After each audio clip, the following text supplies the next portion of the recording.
हिंटरकाइफेक के नाम से शायद आप में से कई लोग वाकिफ होंगे। जर्मनी के हिंटरकाइफेक फार्म पर अप्रैल 1922 में एक फैमिली और उनकी नौकरानी की लाशें पाई गई। पुलिस की जांच में यह अंदाजा लगाया गया कि अपराध को अंजाम देने वालों की संख्या 1 से ज्यादा थी, जिन्होंने अपराध करने के बाद कुछ दिन फार्म पर ही बिताए थे। लेकिन इस मामले को रहस्यमय बनाने वाली बातें ये साधारण तथ्य नहीं है, बल्कि वो घटनाएं हैं जो इस दुखद घटना से पहले फार्म पर हो रही थी। दोस्तों, स्वागत है आपका चैनल गुमशुदा हड्डियां के एक और नए डरावने और रोमांचक एपिसोड में। आज के एपिसोड में हम हिंटरकाइफेक फार्म में हुए हत्याकांड और उससे जुड़े तमाम रहस्यों की गहराइयों में उतरेंगे और देखेंगे कि आखिर क्या हुआ था उस काली रात।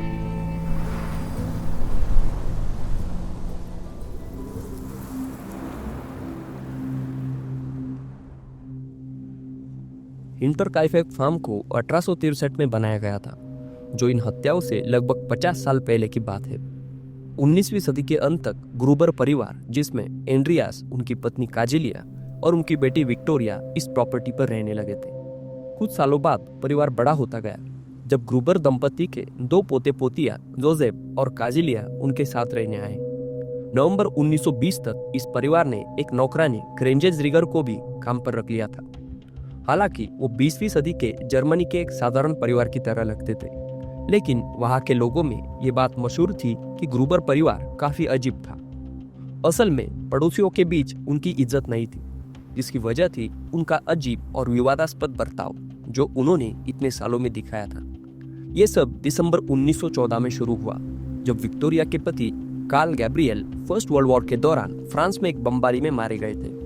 उनका शव परिवार को कभी नहीं मिला, लेकिन फिर भी उनकी गैरमौजूदगी परिवार के लिए कोई बड़ी समस्या नहीं थी।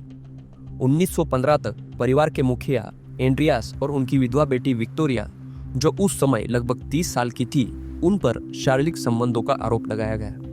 रिपोर्ट्स के अनुसार इस संबंध से जोसेफ ग्रूबर का जन्म हुआ था, जिसकी वजह से एंड्रियास को 1 साल की जेल और विक्टोरिया को 1 महीने की सजा दी गई।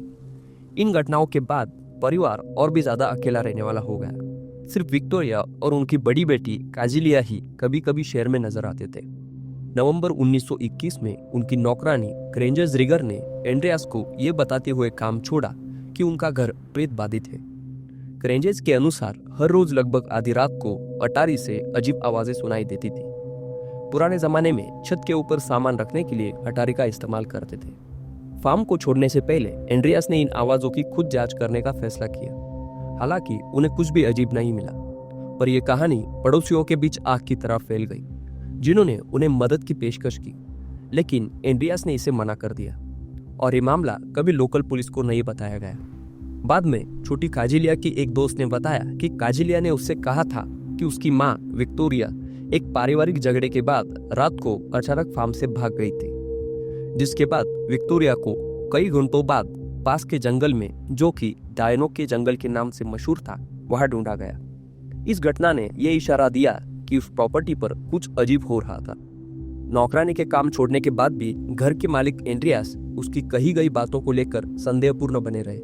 हालांकि 1922 की शुरुआत में उन्होंने पड़ोसियों से कहा कि अब वो भी घर में आवाजें सुन रहे हैं, लेकिन इस बार बेसमेंट से। इसके अलावा मार्च 1922 की शुरुआत में एंड्रियास को अपने फार्म पर एक अखबार मिला। ये बात अजीब थी क्योंकि वो अखबार म्यूनिक का था, जो फार्म से लगभग 80 किलोमीटर दूर था। मार्च के आखिर में यह मामला और भी अजीब हो गया, जब वहां पर भारी बर्फबारी हुई। उसके अगले दिनों में एंड्रियास ने फार्म के आसपास कई पैरों के निशान देखे, जो सभी डायनो के जंगल की ओर जाते थे। पैरों के निशानों ने यह भी इशारा किया कि कोई व्यक्ति मशीन रूम में दाखिल हुआ था और कुछ वक्त तक वहां रुका था, जो कि घर के पीछे था। उस कमरे का ताला टूटा हुआ था और दरवाजा हमेशा खुला रहता था। अगले कुछ महीनों में एंड्रियास ने बार बार अपने पड़ोसियों से पूछा कि क्या वो कभी ऐसी ही घटनाओं का सामना कर रहे हैं, लेकिन ये घटनाएं बाकी किसी के साथ नहीं हो रही थी। जिसके बाद उनकी पत्नी, बेटी और पोते पोतियों ने शिकायत की कि फार्म की चाबियां अक्सर अपनी जगह से गायब हो जाती थी। हालात और भी गंभीर हो गए जब उन्होंने दावा किया कि उन्होंने एक मूंछों वाले अनजान व्यक्ति को फार्म के आसपास घूमते हुए देखा है। इन घटनाओं के कारण एंड्रियास ने अपने पड़ोसियों से कहा कि उनका परिवार इन घटनाओं के कारण डर और चिंता से ग्रस्त हो गया है। लेकिन सच्चाई ये थी कि 7 साल की काजिलिया को अक्सर स्कूल में सोते हुए देखा जाता था, क्योंकि वो अपनी माँ विक्टोरिया के साथ रात भर जागती रहती थी। विक्टोरिया इस बात से डरी हुई थी कि कोई रात में फार्म में घुस सकता है। इन अजीब घटनाओं के बावजूद एंड्रियास ने एक नई नौकरानी 44 साल की मारिया बामगार्टनर को काम पर रखने का फैसला किया। मार्च की 31 तारीख 1922 को नई नौकरानी मारिया बामगार्टनर ग्रुबर परिवार के फार्म पर पहुंची। उसके साथ उसकी बहन भी आई थी। उस दिन जब रात हुई, मारिया की बहन ने अलविदा कहा और अपने घर वापस चली गई, इस बात से अनजान कि जल्द ही एक भयानक घटना होने वाली थी। 1 अप्रैल 1922 की सुबह 2 भाई जो कॉफी बेचते थे, हंस और एडवर्ड शेरोस्की, ग्रुपर परिवार के फार्म पर कॉफी बेचने पहुंचे। ग्रुपर परिवार उनके रेगुलर कस्टमर थे। जब वो वहां पहुंचे तो उन्होंने फार्म हाउस पर खामोशी देखी। चिंता करते हुए वो फार्म के अंदर गए और देखा कि मशीन रूम का दरवाजा टूटा हुआ था। बाकी घर बंद था, इसलिए वो अगले फार्म की ओर चले गए। उस रात एक कारीगर मिशेल प्लॉक जो इस इलाके से गुजर रहे थे, उन्होंने फार्म हाउस की चिमनी से धुआं निकलते हुए देखा। उन्होंने ये भी बताया कि उन्होंने किसी को लालटेन लिए हुए देखा, लेकिन वो पहचान नहीं पाए कि वो व्यक्ति कौन था। वही पास ही के एक किसान और कसाई साइमन राय ब्लेंडर ने जंगल के पास 2 अनजान लोगों को देखा। जब उन्होंने पास जाने की कोशिश की तो वो लोग वहां से चले गए। इसी बीच काजिलिया के टीचर ने उसकी अनुपस्थिति को नोट किया और देखा कि बिना किसी सूचना के उसका स्कूल में न आना अजीब था। संडे की प्रेयर मीटिंग, जिसमें ग्रुबर परिवार हमेशा शामिल होता था, उनकी गैर मौजूदगी से सदस्यों को भी अजीब लगा।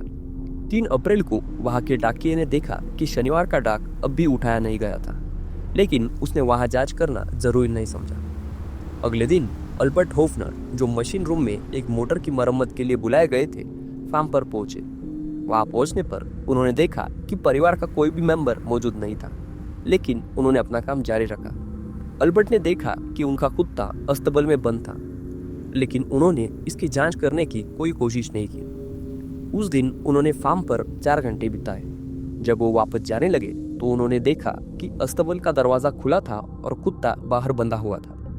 ये अजीब था कि उन्हें किसी की आवाज या मौजूदगी का कोई इशारा नहीं मिला। इसके बावजूद वो शहर लौटे और अपनी चिंताओं को ग्रुबर परिवार के पड़ोसी लॉरेंस लिटेनबाउर के साथ साझा किया। इस घटना से चिंतित होकर लॉरेंस ने अपने 16 साल के बेटे जोहान और 9 वर्षीय सौतेले बेटे जोसेफ को दोपहर करीब 3:30 बजे फार्म की जांच करने भेजा। लड़के जल्दी लौट आए और बताया कि उन्होंने फार्म पर किसी को नहीं देखा, जिससे नाखुश लॉरेंस ने अपने 2 दोस्तों माइकल पॉल और जैकब सील के साथ कुछ मिनटों बाद फार्म की ओर गहराई से जांच करने का फैसला किया। जैसे ही वो फार्म में पहुंचे, उन्होंने घर के अंदर की भयानक खामोशी को महसूस किया। उन्होंने जांच की शुरुआत अस्तबल से की, जहां उन्होंने एक भयानक दृश्य देखा। पूरे परिवार की लाशें अस्तबल के अंदर बिखरी पड़ी थी। लॉरेंस ने लाशों को हटाया और देखा कि छोटा जोसेफ इन लाशों में शामिल नहीं था। सबसे बुरा सोचते हुए वो तुरंत घर की ओर भागे, जहां उन्होंने जोसेफ का निर्जीव शरीर उसके पालने में देखा। उसके पास नौकरानी मारिया का भी शव पड़ा था। कुछ घंटों बाद म्यूनिक पुलिस डिपार्टमेंट के इंस्पेक्टर जॉर्ज रिंग्रुबर घटनास्थल पर पहुंचे। फार्म पर जो कुछ हुआ था उसकी क्रूरता तुरंत स्पष्ट हो गई। ज्यादा समय नहीं हुआ था कि फार्म पर पड़ोसियों और तमाशबीनों की भीड़ उमड़ पड़ी। इनमें से कई लोग अपराध स्थल के पास घूम रहे थे और कुछ तो रसोई में खाना खा रहे थे। अगले दिन फॉरेंसिक डॉक्टर जोहान बैप्टिस्ट आउमुलर को शवों का पोस्टमार्टम करने की जिम्मेदारी दी गई। परिवार के मुखिया एंड्रियास ग्रुबर का चेहरा कुचल दिया गया था और उनकी तुरंत मौत हो गई थी। उनकी पत्नी काजिलिया को गला घोटकर मारने के बाद उनके सिर पर 7 बार किसी अज्ञात वस्तु से वार किया गया था। विक्टोरिया को भी इस तरह के घाव लगे थे, लेकिन उनके सिर पर 2 और वार किए गए थे। नौकरानी की हत्या कई वारों से की गई थी, जो किसी कुदाल के वार जैसे लग रही थी। सिर्फ 2 साल के छोटे जोसेफ का सिर पूरी तरह कुचल दिया गया था। सबसे दिल दहला देने वाली खोज ग्रुबर परिवार के सबसे बड़ी पोती 7 साल की काजिलिया की थी। उसका सिर पूरी तरह से चकनाचूर हो गया था और उसका गला काट दिया गया था। पोस्टमार्टम के दौरान ये पता चला कि काजिलिया ने खुद अपने बाल नोच लिए थे। ये माना गया कि हमले के 4 घंटे तक वो जिंदा रही और अपने माता पिता की लाशों के पास इतनी बेचैन हो गई कि उसने अपने बाल खींच लिए। घटनास्थल पर संघर्ष के कोई निशान न मिलने से जांचकर्ताओं ने निष्कर्ष निकाला कि पीड़ितों को एक एक करके बुलाया गया और फिर उनकी हत्या की गई। फार्म पर सभी जानवर अच्छी स्थिति में पाए गए। और ऐसा लगा कि हत्यारों ने हत्या के बाद के दिनों में फार्म पर ही खाना बनाया था। शुरुआत में हिंटरकाइफेक हत्याकांड की प्रकृति ने अलौकिक सिद्धांतों को जन्म दिया, लेकिन इन विचारों को जल्द ही खारिज कर दिया गया। एक और चौंकाने वाला तथ्य ये था कि बुजुर्ग महिलाओं को सिर कुचलने से पहले गला घोटकर मारा गया था। विक्टोरिया पर सबसे ज्यादा वार किए गए थे। नौकरानी मारिया और छोटे जोसेफ को इतनी जल्दी मारा गया जैसे वो केवल वो लोग थे जिनसे छुटकारा पाना जरूरी था। इंस्पेक्टर जॉर्ज रिन ग्रूबर इस जांच के नतीजे से काफी हैरान हो गए। ये स्पष्ट हो गया था कि हत्यारे लाशों के मिलने तक घर में ही रहे थे। उन्होंने न केवल इस फार्म पर रहकर समय बिताया, जॉर्ज के मुताबिक संभवतः आसपास के इलाके के पड़ोसियों में से कोई एक इस जघन्य अपराध में शामिल हो सकता था। इसके बावजूद जांचकर्ताओं ने एक स्टैंडर्ड जांच प्रक्रिया का पालन करने की कोशिश की। शुरुआत में उनका मानना था कि डकैती इस अपराध का कारण हो सकती है। इसी वजह से कारीगरों, छोटे मोटे चोरों, आवारा लोगों और सैकड़ों स्थानीय निवासियों से पूछताछ की गई, लेकिन कुछ भी संदिग्ध सामने नहीं आया। इस थ्योरी को आखिरकार खारिज कर दिया गया जब घर के अंदर एक बड़ी रकम बिना छुए पाई गई। अपराध का कारण जल्द ही अनिश्चित और पूरी तरह से असंबद्ध साबित हुआ। नतीजतन जांचकर्ता केवल अपने अंदाज बना सकते थे और इस नरसंहार के लिए संभावित संदिग्धों की पहचान कर सकते थे, जिसमें पहला संदिग्ध विक्टोरिया का पति कार्ल गैब्रिएल था, जिसे मृत घोषित कर दिया गया था। आपको याद होगा, जो कि मैंने कहानी के शुरुआत में बताया था कि वो फर्स्ट वर्ल्ड वॉर के दौरान मारा गया था। असल में उसका शव कभी बरामद नहीं हुआ। जांचकर्ताओं ने यह सिद्धांत पेश किया कि कार्ल शायद वापस लौट आया था और उसने विक्टोरिया और एंड्रियास के उस रिश्ते के बारे में पता लगा लिया जिससे जोसेफ का जन्म हुआ। यह अंदाजा उस वक्त ज्यादा चर्चा में नहीं आया, लेकिन यह सेकेंड वर्ल्ड वॉर समाप्त होने के बाद फिर से उभरा, जब जर्मन कैदियों ने यह बताया कि उन्हें एक सोवियत ऑफिसर ने आजाद किया था, जिसने खुद को जर्मन मूल का बताया और यह दावा भी किया कि उसने यह हत्याएं की थी। इन कैदियों की गवाही को तब और बल मिला जब कार्ल के दोस्तों ने खुलासा किया कि उसकी तथाकथित मौत से पहले उसने रूस जाने की इच्छा व्यक्त की थी। हालांकि आज के समय में इस सिद्धांत को खारिज कर दिया गया है, क्योंकि इसे अविश्वसनीय माना जाता है। जैसे जैसे संदिग्धों की सूची बढ़ी, मई 1927 में कुछ अजीब हुआ। आधी रात के आसपास एक अज्ञात व्यक्ति ने एक स्थानीय निवासी को चिल्लाकर बताया कि उसने हत्याएं की थी। फिर वो वापस जंगल में भाग गया। इस संदिग्ध को काफी खोजा गया, लेकिन उसकी पहचान कभी नहीं हो पाई।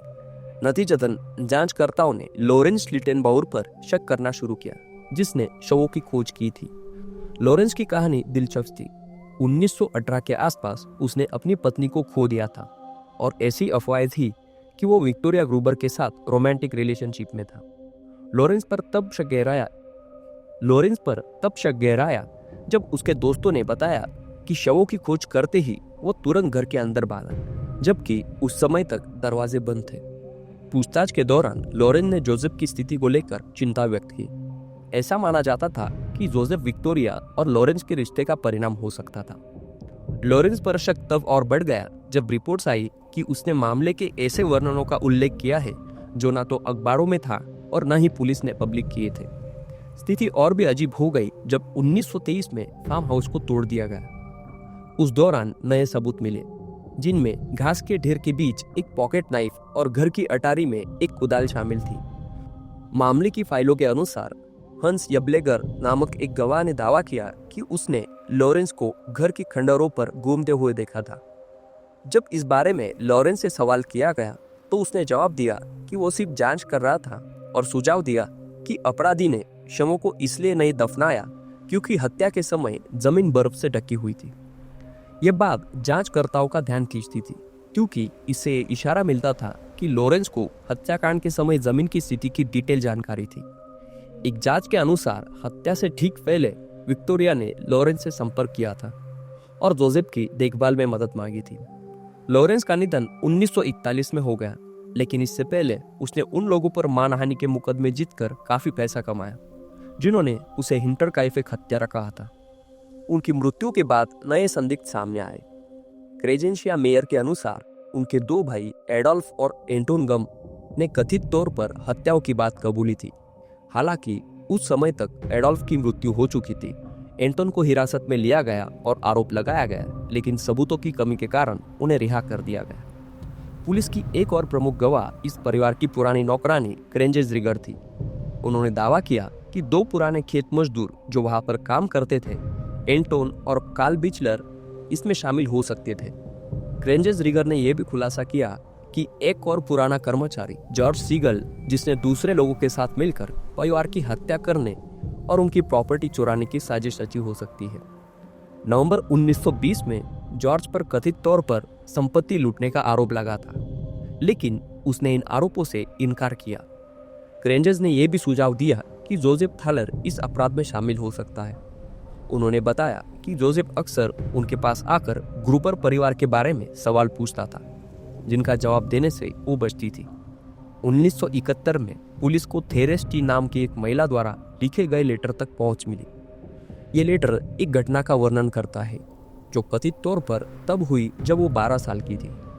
थेरेस के अनुसार एक दिन उसकी माँ के पास 2 लड़कों की माँ आई, जिनका नाम था कार्ल और एंड्रियास एस। इस महिला ने कथित तौर पर यह स्वीकार किया कि उसके बेटों ने हत्याएं की थी और अपराध स्थल पर अपनी पॉकेट नाइफ खो दी थी। लेकिन दिक्कत ये थी कि ग्रुबर परिवार की नौकरानी क्रेंजेस रिगर, जिसने पहले ही पुलिस को बताया था कि उन्होंने काम छोड़ने से पहले वो पॉकेट नाइफ फार्म हाउस पर देखी थी। 2 और संदिग्धों में पीटर वेबर और जोसेफ बेट्स शामिल थे। ये दोनों दोस्त थे और उन्होंने 1920 के आसपास फार्म पर एक साथ काम किया था। जोसेफ के अनुसार पीटर ने एक बार हिंटरकाइफेक नामक एक अलग थलग फार्म के बारे में बात की थी, जहां एक वृद्ध जोड़ा रहता था जिनका कथित तौर पर अनाचार का रिश्ता था। पूछताछ के दौरान जोसेफ ने दावा किया कि पीटर ने परिवार के बच्चों को मारकर उनकी संपत्ति हड़पने की इच्छा व्यक्त की थी। हालांकि जोसेफ ने यह भी कहा कि उसने इस कृत्य में पीटर की मदद करने से इनकार कर दिया था। इस बातचीत के बाद उन्होंने फिर कभी इस संभावना पर चर्चा नहीं की। इस जानकारी के आधार पर इस अंदाजे को एक रहस्यमय सीरियल किलर पॉल म्यूलर से जोड़ा गया, जिस पर 1897 में मैसेच्यूसेट्स में एक परिवार की हत्या का आरोप है। इस अपराधी की पहचान तब हुई जब लेखक बिल जेम्स ने पूरे अमेरिका में 40 से अधिक हत्याओं का अभ्यास किया, जिनमें समान पैटर्न दिखाई गए। लेखक के अनुसार यह सीरियल किलर एक जर्मन प्रवासी था जो अलग थलग घरों को निशाना बनाता और घर में रहने वाले लोगों को खेती के औजारों से मार डालता।